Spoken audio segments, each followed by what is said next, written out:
When you look at a cotton plant, it can be beautiful, it looks soft, it looks inviting. But if you try to pick that plant, you're going to leave with some battle scars.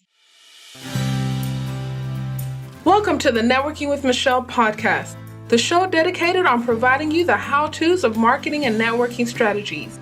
Here we believe in the Jim Rohn quote, success is nothing more than a few simple disciplines practiced every day. Hey everyone, welcome back to the Networking with Michelle show. I'm your host, Michelle Gomez. Today's special guest is Nye-yuh Williams. She is the author of the new poetry book called Cotton, and I'm so excited to have her here today. Nye-yuh, welcome to the show. How are you doing? I'm doing wonderful. Thank you so much, Michelle, for having me. I'm super excited about the release of the book and just being able to talk to you and all of your listeners today. Yeah, no doubt. I'm very grateful that you reached out to me. You have an interesting background, so I want to dive into that. I guess first things first, you come from Afro-Caribbean descent. So what was your childhood looking like and how, everything up to this point? Wonderful. So I was born and raised in Washington, D.C. proper. Shout out to all of my DMV folk. I grew up in the area traditionally in Ward 7, which is considered to be one of the more less than ideal places to live in. But my family never allowed me to use it as a crutch. They always told me that you define the space that you occupy. So I was born and raised there. And I was born to an African-American mother and a Guyanese father. So I can say without a shadow of a doubt that I eat incredibly well. I love it. My mother's side of the family is from South Carolina. So you come to our house on any given Sunday, you'll smell fried chicken or greens or macaroni and cheese cooking. And then on my dad's side of the family, tons of jerk, curry, roti, you name it. My dad probably knows how to make it. And it's just, I grew up in such an incredibly warm environment. And, like any other family, there are so many different things that can hit you and make things difficult. But I really pride myself on the fact that we are able to come together when it matters and when it counts. So I heard you started writing at the age of 8. You lost your grandmother? Yes. I was 8 years old. It was 2006. And my grandmother was diagnosed with stage 4 colon cancer in October of that year. And at the time, I didn't know that she had cancer. I just kind of knew that grandma was sick and she couldn't do the same things. And then shortly thereafter, things just deteriorated so quickly. And by early December of that same year, she had passed away. And I just remember at that time being so incredibly distraught because she was the woman that I had spent so much time around. I lived with my grandmother and my mother in the same household. And when my mother went to work, when I wasn't at school, I was home with my grandma. She was making homemade pies, and I would be right there with her with my little rolling pin. And it was just those moments together that, like, if I could trade anything in, just to have one more moment like that, it would just be so worthwhile. So once that happened, it really was hard for me, especially as an 8-year-old, to just express how I was feeling and, processing the fact that, I wouldn't be able to hug and touch and kiss my grandma after that point. So I started writing. And my elementary school was really amazing about that because they really encouraged and cultivated creativity. So we had a lot of different productions where we were able to dress up. I was a part of the choir at school. And I had already been writing little short stories and things like that. But it was the only thing that I really drew upon during that time. And then after that moment, I couldn't put the pen down. Wow. So not too many people, I guess, take an interest into writing, let alone poetry at the age of 8. So at what point did you realize you were actually a skilled writer and decided to pursue this as a career option? Yes. So I think for a while, poetry really was just healing. And I think that's another reason why I believe that art is so important, is because it can be an incredible tool to just help you overcome. So for a long time, throughout elementary school and middle school, it was just therapy. It was the place where I can say everything that I can't say out loud to people. I wasn't courageous enough to say out loud. It was the voice that I always wanted to have in person. And then once I hit high school, I started to have a little more confidence. I was able to walk into a building and say, this is who I am. I am occupying space here. And that's when I really started to be a little more unapologetic about the things that I wrote and the things that I said. And I would like to believe that the defining moment of all of that was when Trayvon Martin was murdered. That was toward the end of my middle school experience, high school experience, or the early part of my high school experience. And it just shook me to my core, because I was like, oh my goodness, that can be any one of my family members. So I started to speak out and protest, and spend a lot of time doing that. And then people said to me, they're like, you're really good. You should keep it up, or you should, join a poetry club or really invest yourself in it. And then after that point, I started performing throughout the city and accumulating so many different poems and just ideas and things like that. And then by the time I graduated from high school, I was like, you know what? I think that this is what God is calling me to do.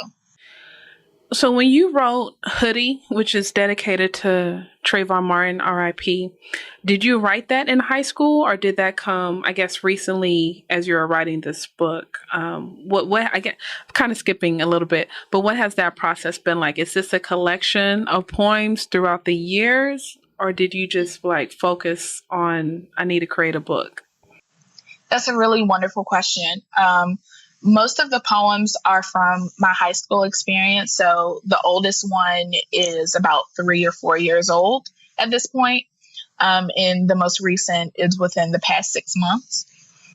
But Hoodie in particular was written while I was in high school. I was duly enrolled at the George Washington University here in DC. And I was wearing a hoodie to class.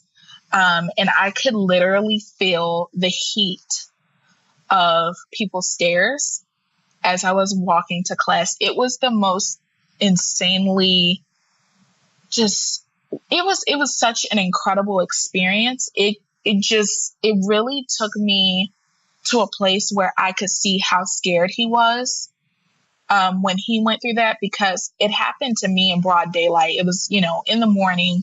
People were, able to see me and things like that. But what happened, or what would have happened if, it was late at night and no one knew who I was and no one knew what I was capable of? Like, what would that have meant for me?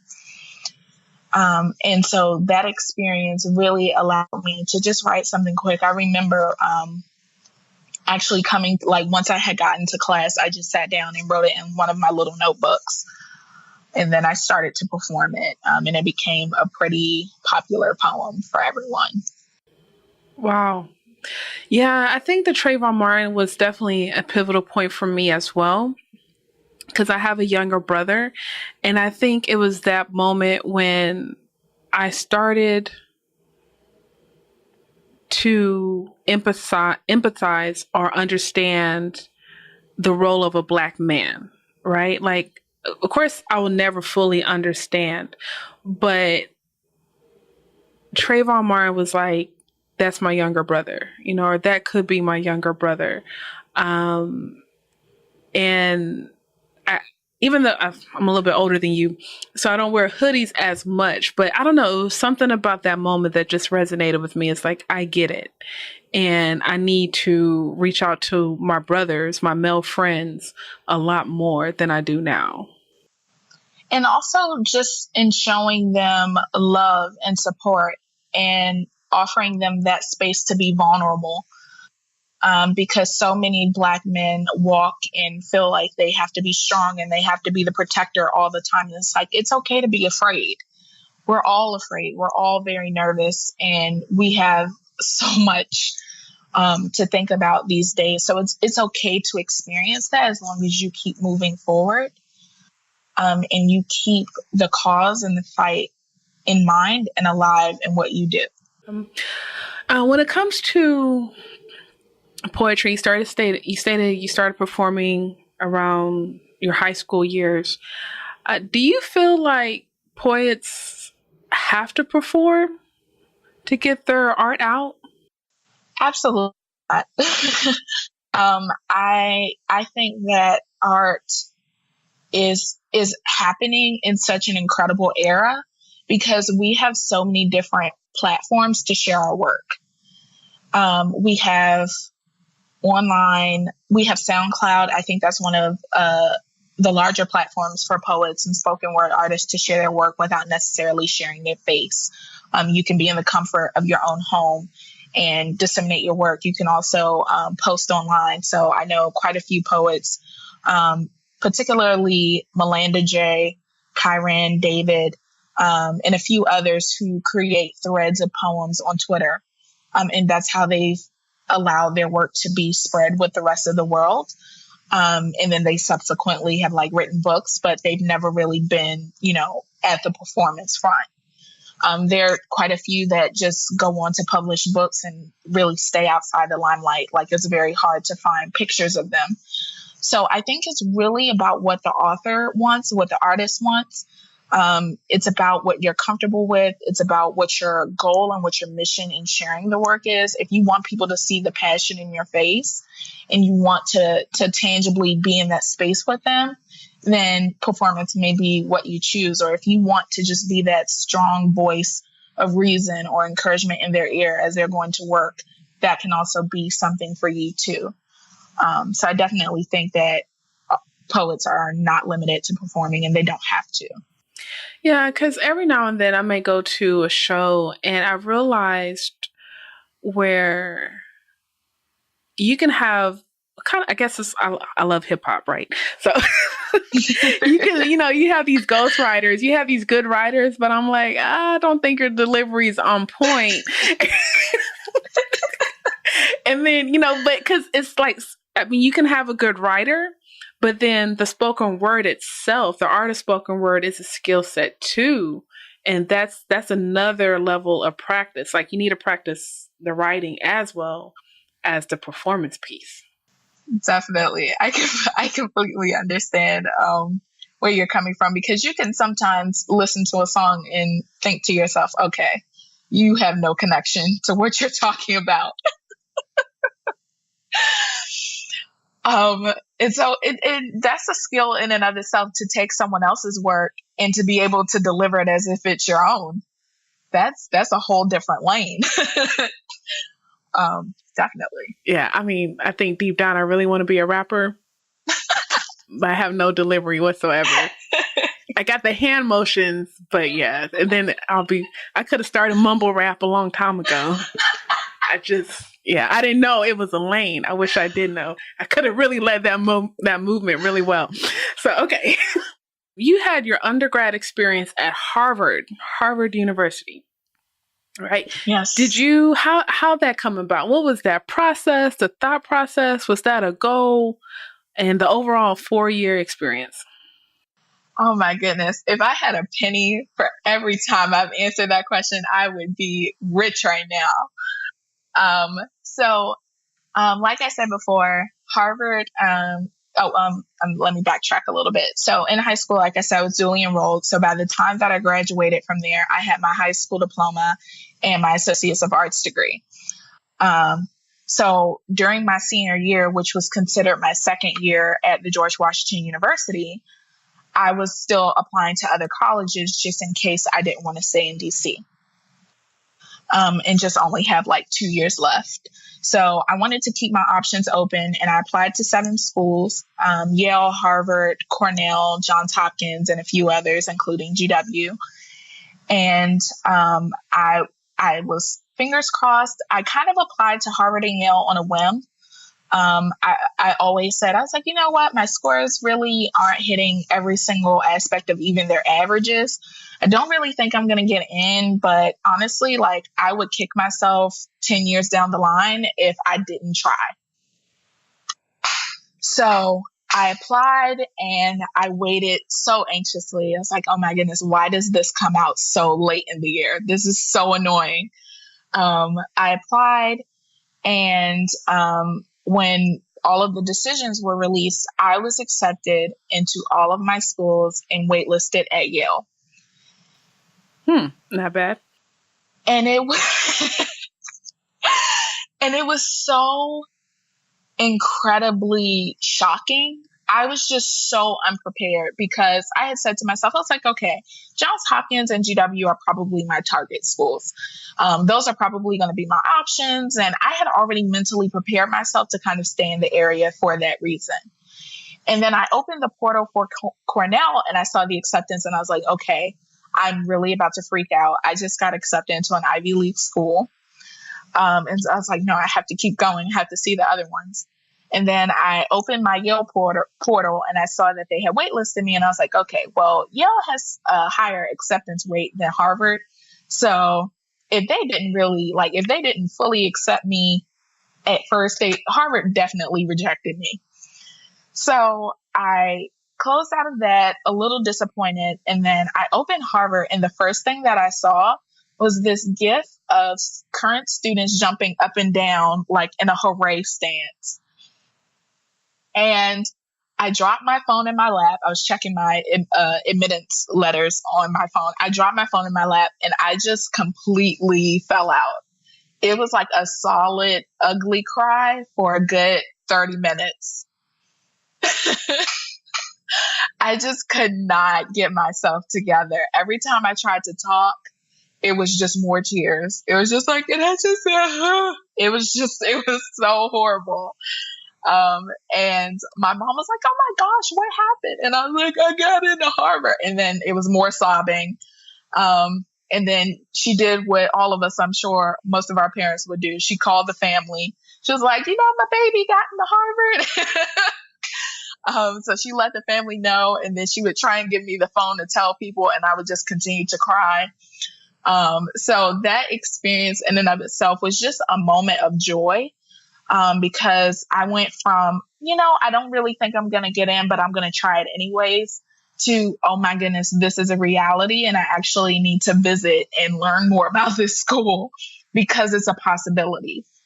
So I went to visit, enjoyed myself completely. I had one of the best times of my life. The community there is so amazing.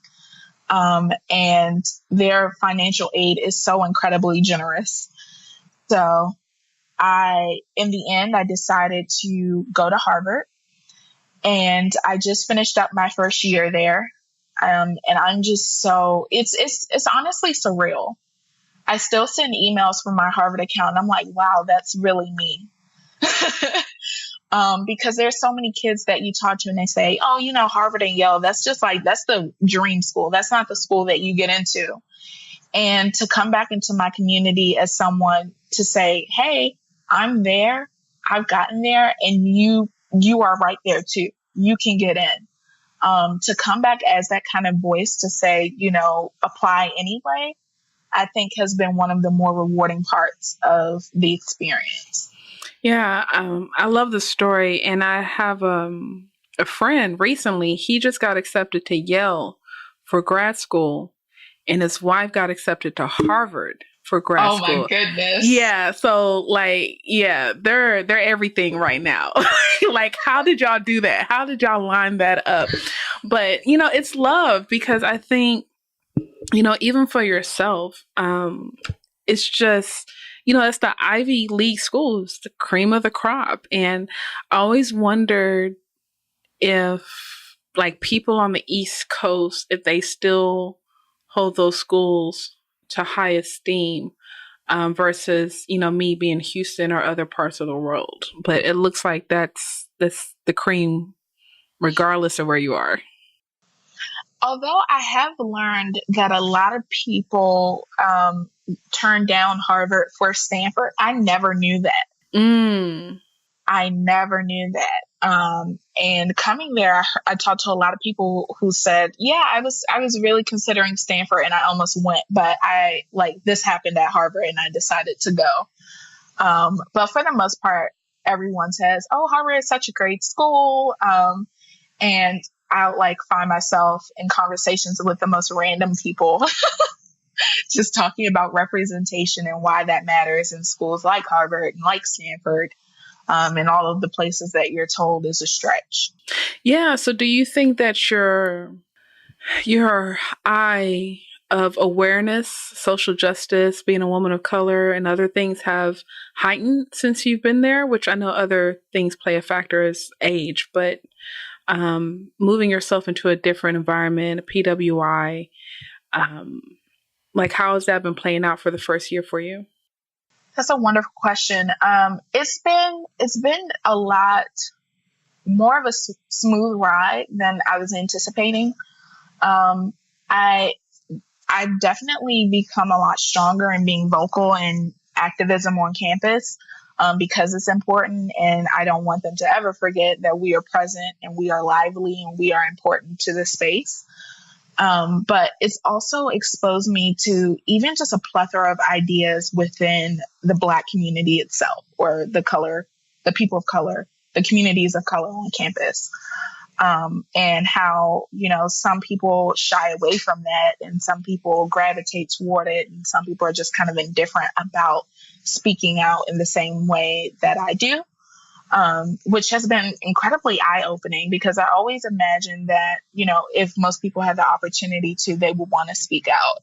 And I've met people who genuinely just like being kind of in the shadows and out of the limelight in that way. So it's taught me a lot about, number one, picking my battles. What do I really want to stand for? Which one is the most important issue for me? And also how to engage people who don't complete activism or participate in activism in the same way that I do, which I think is important. Yeah. Yeah, I definitely had to figure that out, especially last year with all of the police shootings.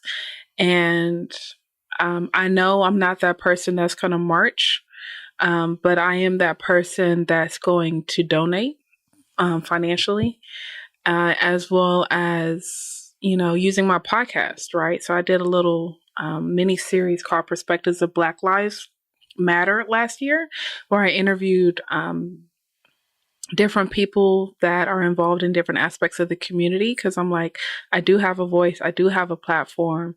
Let me use it. Let me share my narrative. And I do think that's one thing our people are going to have to understand. Like, not everyone's going to march. Not everyone's capable of financing. Not everyone's capable of doing one thing. But that's the beauty of our community. It's like, what are your strengths? And let's utilize your strengths in that area. That way we can support all of us and move forward. Absolutely. Absolutely. Totally. That was like spot on. All right. So I want to talk about your book right now, Cotton. Why did you name it Cotton? So I think that, number one, the Black community, or the communities of color that occupy, are just incredibly resilient. We can go through so many different things and still come out and shine and, just be incredible human beings. So when you look at a cotton plant, and this is evident in my cover, when you look at a cotton plant, it can be beautiful. It looks soft. It looks inviting. But if you try to pick that plant, you're going to leave with some battle scars. It's not very easy.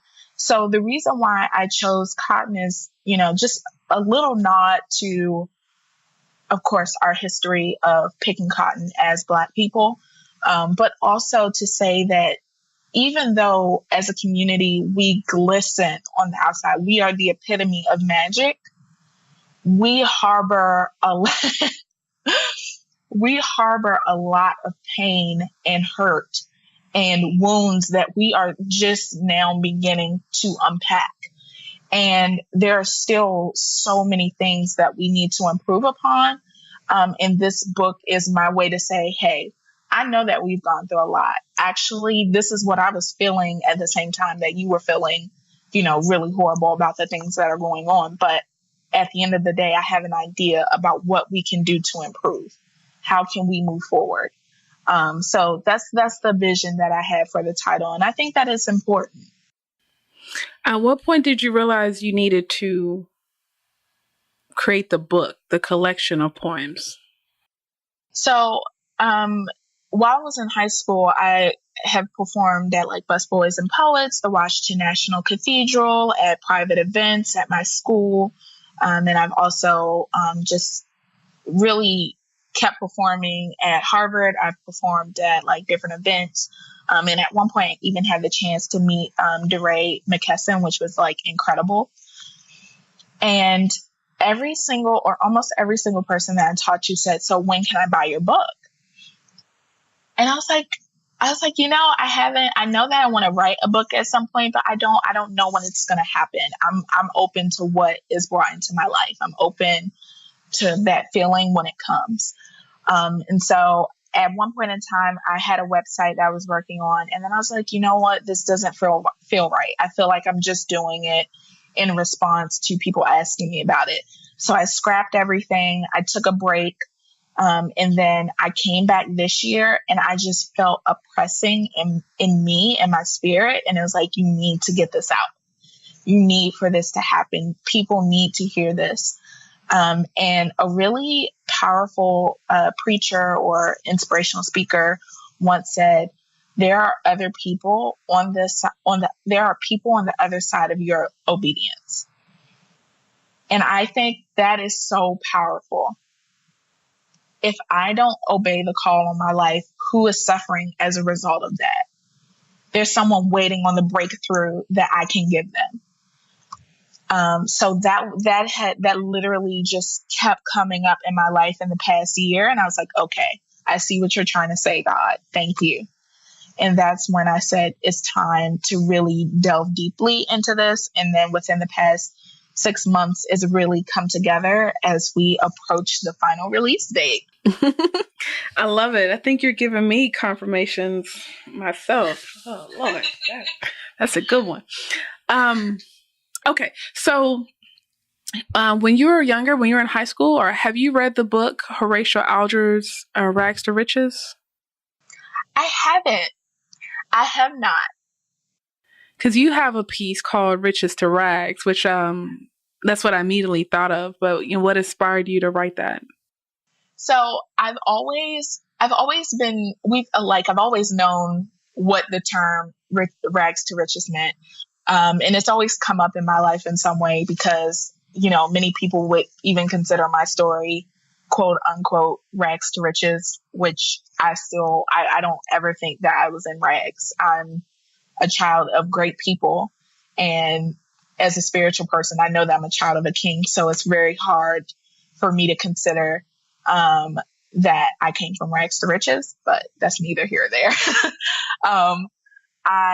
I haven't read the book, but what made me think of this whole idea from riches to rags is this concept of us always being royal or always having had that power. And I think sometimes we forget that we're only stuck in our present and what we're going through right now. Oh, this hurts right now. This is painful right now. This is unfair right now. But we have a power that we just have not tapped into as a community, because there's a reason why we are so heavily sought after, why we are so heavily emulated.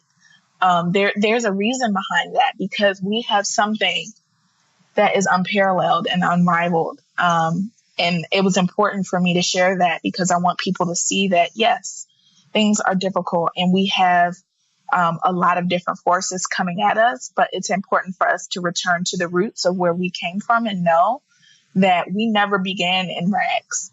We were never in those metaphorical rags that everyone wants to trap us in. We were in riches, and we can still be in riches. Right. And your poem, and Tell Me Why, you state, tell me why I should bring life into this world when others are seeding plants of death for them. Do you recall your current state? Or let me back up. Do you recall where your mind was at that time? And what do you think about the current state of Black America? Yes. So in that, when I was writing that poem, I was super sad because at this point, numerous murders had taken place, and just in various forms, various ages. I felt like things were just essentially crumbling and falling apart. And I asked the question out loud. I was like, why should I have kids? Why should I have kids? And I wrote that piece because I genuinely wanted to know the answer to that question. It was almost like a prayer of some sort. It's like, why should I do this when I'm doing everything that I can to continue and to survive? So that's where my frame of mind was. And then later in the book, I kind of go into, well, in order for me to move forward and to want to do those things, this is the vision that I see, or this is the dream that I have. In terms of the state of Black America, I think that we are at a very special time in history. I think that we have the power to make some incredible changes and incredible impact, but it's only if we organize in a certain way. Because we are under a lot of political stress right now. I know various communities are afraid and concerned about what will happen in the future as it pertains to them and their family. But there's not a more pressing time than now for positive social change to occur. If we push properly and push with an educated mindset and an educated goal, and I think that we can create a society that is truly powerful. Absolutely. Now, I do want to say, I want everyone to know, after the Tell Me Why, you did follow up with 2 poems, Prince and Princess, which is equally important. So I guess just great points to follow up on. So I want the audience to understand that. Not that you were just in one track mind, but if I do have kids, a boy or a girl, Definitely. And I thought that would be a nice segue, because those were like open letters that I had written to metaphorical children. It's kind of like, well, you know what? I can't control what happens once you come into this world, but when you do, this is what I need you to know. Do you think Black feminism, do those words go together? Out of all the questions I've been asked, that has truly made me go, I think that Black womanism goes together. And whenever people ask me, I say I'm generally a womanist, because feminism has become something that was once intended in gaining, and it's now become a situation of let's separate and divide and delineate from each other. And it's like, okay, I don't understand the purpose of creating feminism to empower and to encourage, all for you to try and dissect it into 3 different things when it all has the same purpose and it's all for the same reason. And what do I mean by that? I mean that if we're going to have feminism, make it for all females, make it for all women, and what that even means. Make it for women who are a part of the LGBTQ community. Make it for women who differ from your political views. Make it for women who differ from your background and differ from your perspective. Make it for everyone. Don't make it where it's just in favor of one demographic group or one idea. I totally, completely enjoy and love and value what feminism was meant to be. What it has become now bothers me. And that's why I think it's so important for us to just go back to this central idea of what does it mean to be a woman, and how can we all come together as women to achieve the goal that feminism set out to complete. That's real. What has allowed you the ability to time travel? I would have to say reading. Reading has allowed me to travel into so many different worlds and times and periods. My mom always laughs at me because I spend so much of my time reading like historical texts, and she's like, "Oh my goodness, you're gonna metamorph into one of those time periods at one point." I just get so invested into the book, and then I won't like come up for air. But definitely love reading, and I think every writer or most writers typically have a strong love for reading. I think there's like a direct correlation to that. Okay. So, yeah. I love it. What are you studying anyways at school? So I haven't declared at Harvard yet, but I'm thinking sociology as a pre-med student. In the long term, I would love to become Dr. Williams. But I never want to lose the social activist in me, because that's so important to my mission and where I come from, and to the communities, quite frankly, that I carry on my back. There are so many people that have helped me get to the place that I am today. And it would literally be remiss of me if I neglected that once I like reach that point in my career, reach that point in my life. I never want to lose focus on that. I love it. I love your perspective on life. I really do. So your book, Con, comes out August 28th. How can people get in touch with you? How can they buy the book and all that good stuff?